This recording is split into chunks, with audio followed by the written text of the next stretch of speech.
Hello everyone, good morning and welcome to Morning Verses with Mike. I hope your Wednesday is starting off absolutely fantastic. I'm going to jump over here.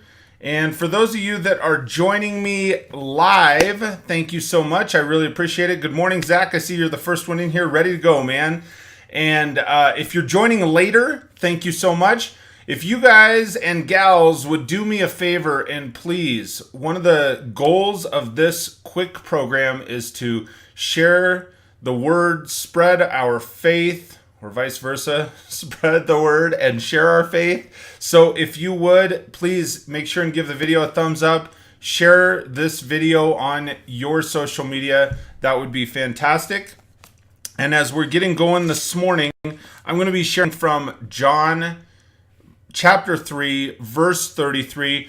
Couple quick things. I have had people ask me and say, hey, because I wear these shirts each morning. Some of them are my Morning Verses with Mike shirts. I've also started printing some Bible verses on them with an opinion. So I asked people, you can get those. I have them at MVWM.org/shop. I don't normally do any sort of pitching like that, but as I got a couple messages yesterday, I thought I would share that. So, getting into this morning's verse, John 3:33. And first off, the book of John says, what is the book about? It's the biography of Jesus. It's kind of a little bit different than others. So rather than trying to be a comprehensive book, it highlights certain profound vignettes in the life of Jesus. And I've said before, the perspective in the book of John is when people demand facts and evidence. So I'm going to share some of that this morning. John 3, verse 33 says, pardon me, anyone who accepts his testimony can affirm that God is true. I love this verse. It's simple, straightforward, right to the point. Jesus has come to earth from heaven. He is the source of spiritual truth. And from the prior two verses here, Jesus brings the ultimate knowledge. It reminds us that he is the teacher of teachers, even though many people don't accept that fact. I was involved in kind of a conversation yesterday on one of the social media outlets, and some people even today have a tough time accepting real faith. People have a tough time accepting that Jesus is the light of lights because many want tangible evidence. They want tangible things to say that Jesus is. So, and there may be people right now. I know that I've had discussions and conversations with people that watch these podcasts in the morning with me that may have a tough time accepting Jesus as fact. And that's okay. There are people right now that are questioning and trying to understand. So, let me ask you this, and I'm going to kind of shift gears on this morning because I'll ask you, how do you prove something? People want proof. Well, how do you prove Jesus? How do you prove faith? How do you prove God? I need the scientific proof. I need the answers. I need the understanding. Well, how do you prove something like gravity? Right? Gravity, you don't. You pick an object up. You say, okay, well, here's this. Boom. Let it drop. And gravity is the name we give the phenomenon when two objects are attracted to one another, right? That's the name that we give it as humans. So when we have faith, what has to happen is we got to let go of our feelings and of our emotions. And sometimes what happens when you let go of that, instead of allowing things to drop, miracles take place. And God is that phenomenon. We say that there are things that are beyond our explanation.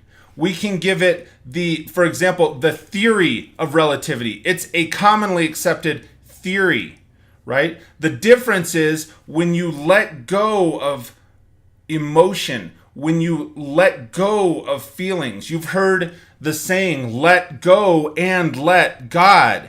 When you let go, things happen that sometimes we cannot explain. And I will say it again, that phenomenon is God.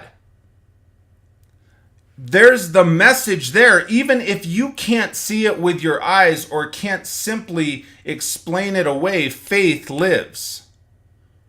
Right? God lives. Jesus is fact for those reasons. So, as I'm closing out this morning, here's what I would tell you. Love unconditionally, because that's the root message throughout the Bible. Believe and have faith unconditionally, because when you do, I mean, how do you explain things like, well, I need the scientific explanation for life. We still can't, we have debates as humans right now. At what point does life begin? And yeah, you could debate me on that fact. When? How? What makes it happen? What makes it tick? How does your heart continue to pump? And what makes it decide when to stop? Right? There are things beyond our explanation. We say, well, it's age. Well, it's this. Well, it's that. Those are all the names and labels that we give it. So I'll go back again today and say, love unconditionally. That's the root message. We only have one opportunity while we are here to do that, to spread that message, to spread that love, to spread and share our faith. So I'm going to read that one more time kind of as we close here. And I'm going to remember to put it up on the screen. There it is. John 3:33 says, anyone who accepts his testimony can affirm that God is true. So when we love unconditionally, and we do have that unconditional faith, it does reaffirm God as truth. So with that, thank you for taking the time to get up and join me this morning. Remember, I do this every weekday morning, 6:15 a.m. We're going to share some positivity in the Bible, share normally a single verse or two. And please, if you would do me a favor and share the video on your social media if you're gaining something out of it. Thanks for getting up and joining me this morning. Until we speak next, I hope you have an absolutely fantastic day. We'll talk to you soon, everybody.